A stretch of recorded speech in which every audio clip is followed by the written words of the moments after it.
दोस्तों, आधुनिक भारत के इतिहास के प्रश्नों की सीरीज में आज हम लोग शुरू करने जा रहे हैं। 50 प्रश्न हैं इसमें, और जो कि आपके एग्जाम की दृष्टि से बहुत ही महत्वपूर्ण होने वाला है दोस्तों। तो चलिए शुरू करते हैं। पहला प्रश्न है, आनंद मठ के लेखक कौन हैं? दोस्तों, आनंद मठ के जो लेखक हैं वो हैं आपके बंकिम चंद्र चटर्जी। अगला प्रश्न, भूदान आंदोलन किसने प्रारंभ किया था? भूदान आंदोलन दोस्तों प्रारंभ किया था आचार्य विनोबा भावे ने। अगला प्रश्न है, लाइफ डिवाइन पुस्तक के लेखक कौन है? लाइफ डिवाइन जो पुस्तक लिखी है वो किसने लिखी है? दोस्तों, इसका सही आंसर है अरविंद घोष ने। अगला प्रश्न है, बंगाल की एशियाटिक सोसाइटी जो 1784 में जो बना था उसके प्रवर्तक कौन थे? बंगाल की जो एशियाटिक सोसाइटी थी उसके प्रवर्तक कौन थे? और इसका सही जवाब है सर विलियम जोन्स। अगला प्रश्न है, भारत की संविधान सभा किसके अनुसार गठित की गई थी? भारत की जो संविधान सभा थी वह किसके अनुसार गठित की गई थी? और इसका सही जवाब है कैबिनेट मिशन योजना। कैबिनेट मिशन योजना के अंतर्गत भारत की जो संविधान सभा है वो गठित किया गया था। प्रथम भारतीय नोबेल पुरस्कार विजेता कौन थे? दोस्तों, नोबेल पुरस्कार जो विजेता थे वो थे हमारे रविंद्रनाथ टैगोर जी। अगला प्रश्न है, हमारा राष्ट्रीय जो गीत है वंदे मातरम वह कहाँ से लिया गया है, मतलब कहाँ से संकलित है? तो राष्ट्रीय गीत जो हमारा वंदे मातरम है वह संकलित है आनंद मठ से। अगला प्रश्न है, भारत का जो राष्ट्रीय पंचांग है वो किस संवत पर आधारित है? भारत का राष्ट्रीय पंचांग जो है किस संवत पर आधारित है? शक संवत पर आधारित है। अगला प्रश्न है, दिल्ली में केंद्रीय सचिवालय के उत्तरी और दक्षिणी खंडों का जो वास्तविक था वो कौन था? और इसका सही जवाब है दोस्तों एडवर्ड लुटियंस। अगला प्रश्न है, निम्नलिखित में से कौन सी कृति रविंद्रनाथ टैगोर की नहीं है? इसमें से चार ऑप्शन जो दिया हुआ है, चित्रा, गंधा, कपाल कुंडला, द कोर्ट डांसर। तो इसका सही जवाब है कपाल कुंडला।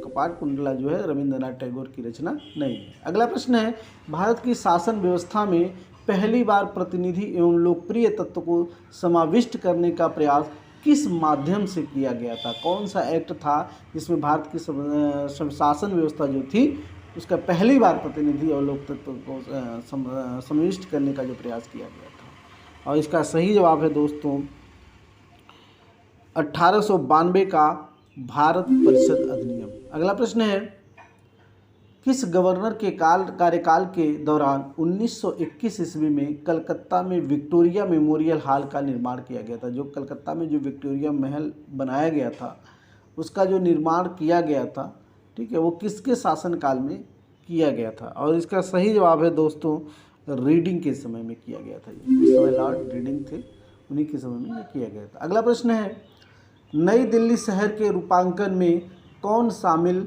नहीं था?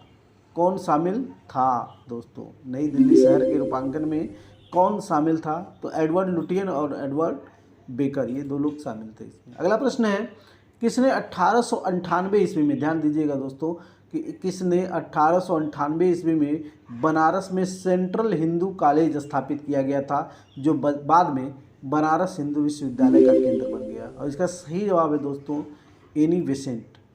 अगला प्रश्न है, भारत के राष्ट्रीय ध्वज का डिजाइन किसने तैयार किया था?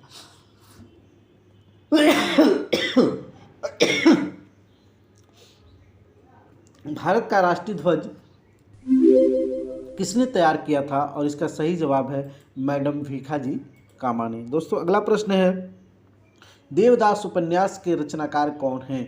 देवदास जो उपन्यास है उसके रचनाकार हैं शरत चंद्र चट्टोपाध्याय जी।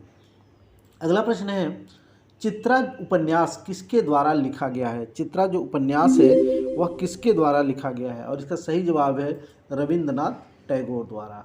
अगला प्रश्न है, प्रेम पच्चीसी, ये पुस्तक है एक, प्रेम पच्चीसी, और ये लिखा है किसने? मुंशी प्रेमचंद ने। अगला प्रश्न है, क्षुधित पाषाण जिसको हंगरी स्टोन के नाम से जाना जाता है, हंगरी स्टोन जो रचयिता हैं इसके वो हैं रविंद्रनाथ टैगोर जी। अगला प्रश्न है, विश्व इतिहास की झलक, विश्व इतिहास की झलक के रचयिता कौन है? विश्व इतिहास की जो झलक है उसके रचयिता हैं पंडित जवाहरलाल नेहरू। अगला प्रश्न है, 27 दिसंबर 1911 में पहली बार जन गण मन कहाँ पर गाया गया? दोस्तों 27 दिसंबर 1911 में पहली बार जन गण मन जो है वो कोलकाता में गाया गया था। अगला प्रश्न है, भारत में पहला समाचार पत्र किसने शुरू किया था? भारत में पहला समाचार पत्र किसने शुरू किया था? उसका सही जवाब है जेम्स हिक्की। अगले प्रश्न की तरफ बढ़ते हैं हम लोग। The wheels of history, the wheels of history नामक पुस्तक के लेखक कौन थे? तो द व्हील्स ऑफ हिस्ट्री के पुस्तक के जो लेखक हैं वो राम मनोहर लोहिया थे।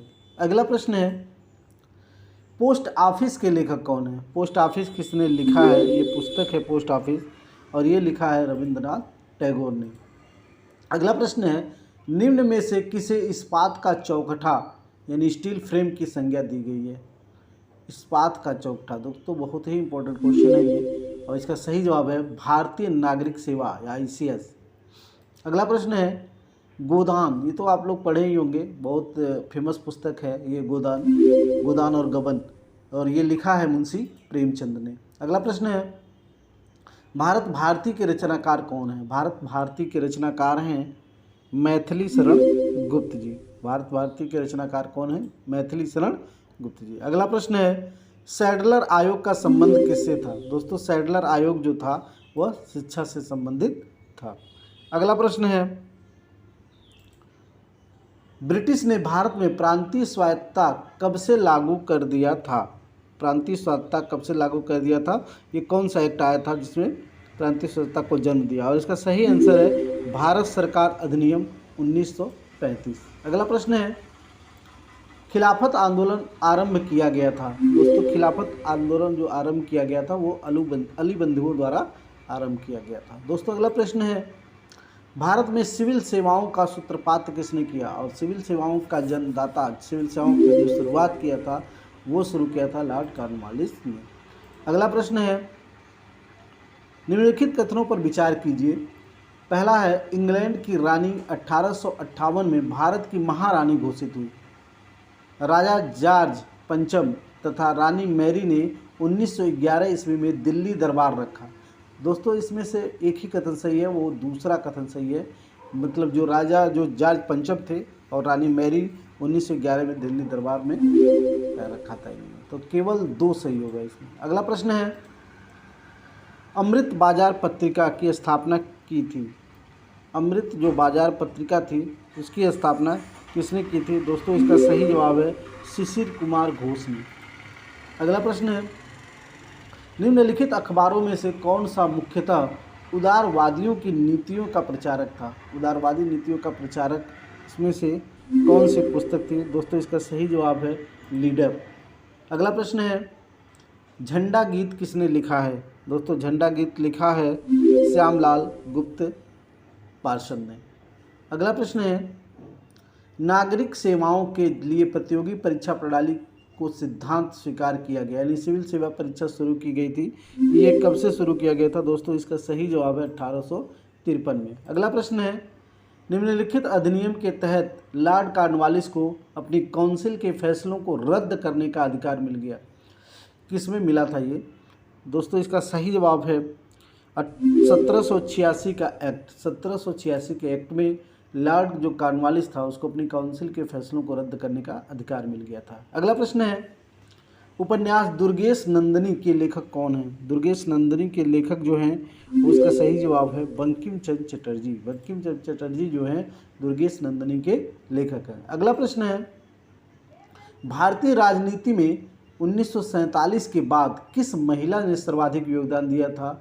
और 1947 के बाद आज़ादी के बाद सबसे अधिक योगदान दिया था इसमें से अरोड़ा आसिफ अली ने। अगला प्रश्न है, वंदे मातरम गीत लिखा था? किसने लिखा था वंदे मातरम गीत? और इसका सही जवाब है बंकिम चंद्र चटर्जी ने। दोस्तों अगला प्रश्न है, किस वर्ष उड़ीसा बिहार से पृथक हुआ था? उड़ीसा जो है बिहार से कब पृथक हुआ था? और इसका सही जवाब है 1936 में बिहार अलग राज्य बन गया था।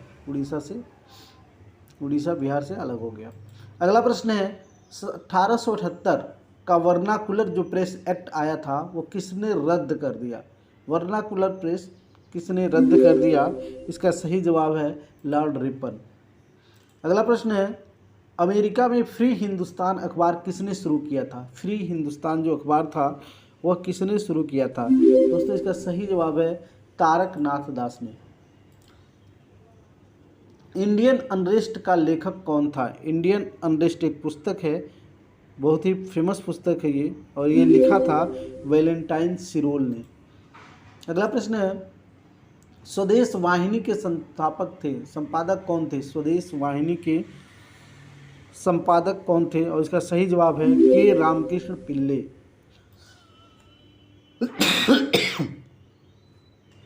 अगला प्रश्न है, निम्नलिखित किस भाषा में द इंडियन ओपिनियन पत्र नहीं छापा जाता था? द इंडियन ओपिनियन जो पत्र था वो उर्दू में नहीं छपता था, बाकी भाषाओं में छपता था। अगला प्रश्न है, हंटर कमीशन की रिपोर्ट में किसके विकास पर विशेष जोर दिया गया था? हंटर कमीशन जो आया था वो शिक्षा पर था, लेकिन किस शिक्षा पे था? उसका सही जो जवाब है वो प्राथमिक शिक्षा है। अगला प्रश्न है, किस एक्ट के द्वारा भारत के गवर्नर जनरल को ऑर्डिनेंस मतलब अध्यादेश जारी करने की शक्ति प्रदान की गई? अध्यादेश जारी करने की जो शक्ति प्रदान की गई थी दोस्तों, उसका सही जवाब है इंडियन काउंसिल एक्ट 1861। अगला प्रश्न है, निम्न में से किसमें सर्वप्रथम प्रेस सेंसरशिप लागू की गई थी?